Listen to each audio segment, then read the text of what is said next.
We'll be talking about the Fairview focus area implementation. Tonight we'll be talking about the project description, recap our last meeting, which was in March, provide an area map, some draft zoning ordinance, key regulations, some staff recommendations, and then obviously next steps for this project. The Fairview focus area plan implementation, there are 7 parts to this implementation.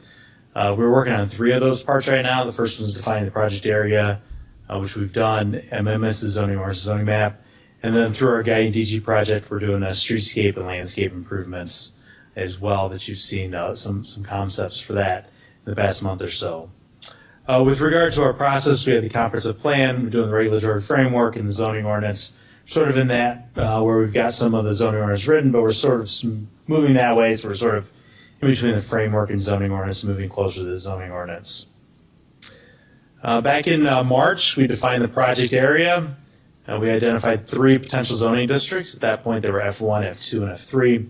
And for each district, you may recall, we had a pretty good description of those, identified land uses for each of the districts, form and design. You can see we had some of those block diagrams to talk about scale and setbacks and how they related to each other. And then we had some parking regulations, then design guideline applicability, and the F1 zoning classification.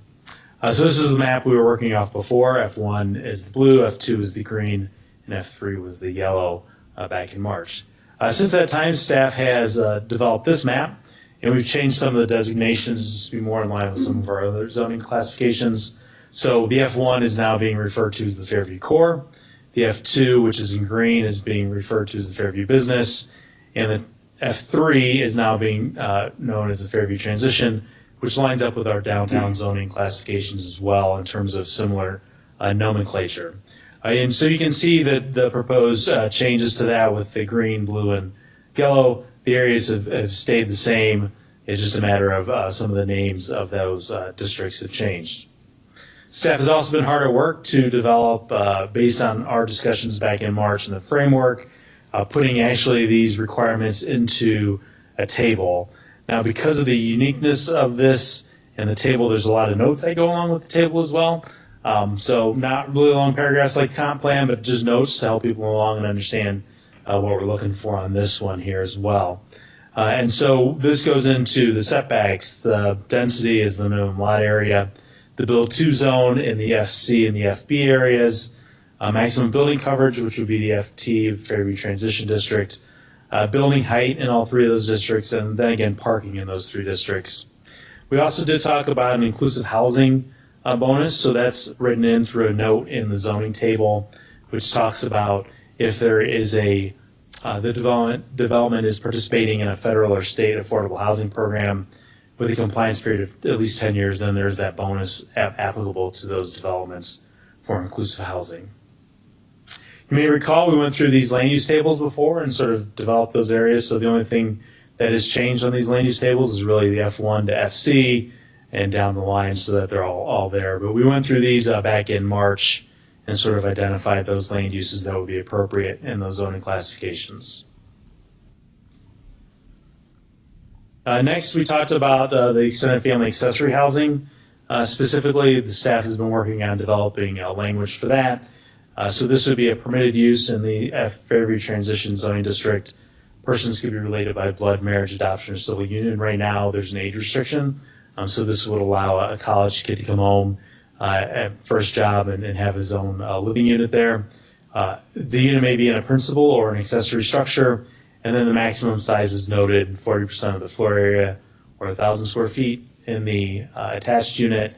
And then if it were to be accessory, the max size would be 1,000 square feet. So this is a little bit more permissive, like the council had directed us to pursue.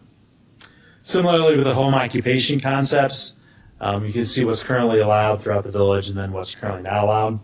But through discussions back in March, council had directed us that these 3 options were okay. So I know the ordinance right now is really written, so it's really tight in terms of the number of employees you can have as we've gone more work from home and more residents and more people being able to work in different places. The maximum of 3 non-resident employees would be on site. So you could have 6 employees working underneath you, but the max at your location at one time would be 3. Again, similar to the extended family, you could be located in a principal structure or accessory structure.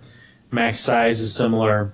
And then we did go down the path of having the same similar prohibited businesses that are the rest of the village as well. So we wouldn't be creating a new unique list of uses that would be allowed in this location.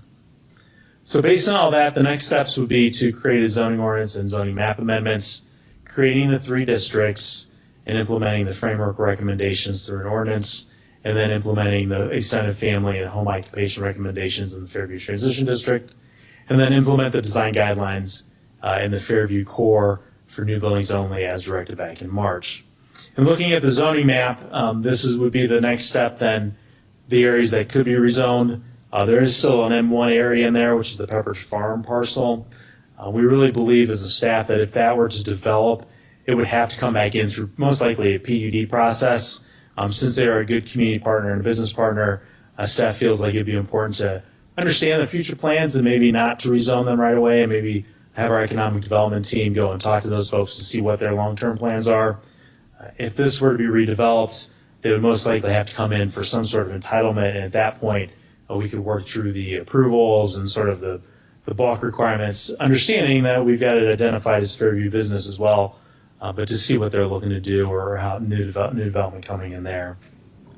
So that would sort of be the interim map that we would be looking to pursue through these zoning ordinance and text amendments and as map amendments as well.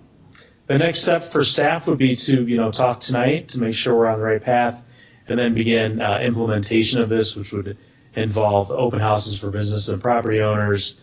We do have a Fairview focus area webpage, so updating that with some information for residents and business owners, meetings with staff, and then public hearing notices as well once those go out. But really trying to get feedback from the council tonight and then step forward to starting to meet with some of the community members as well.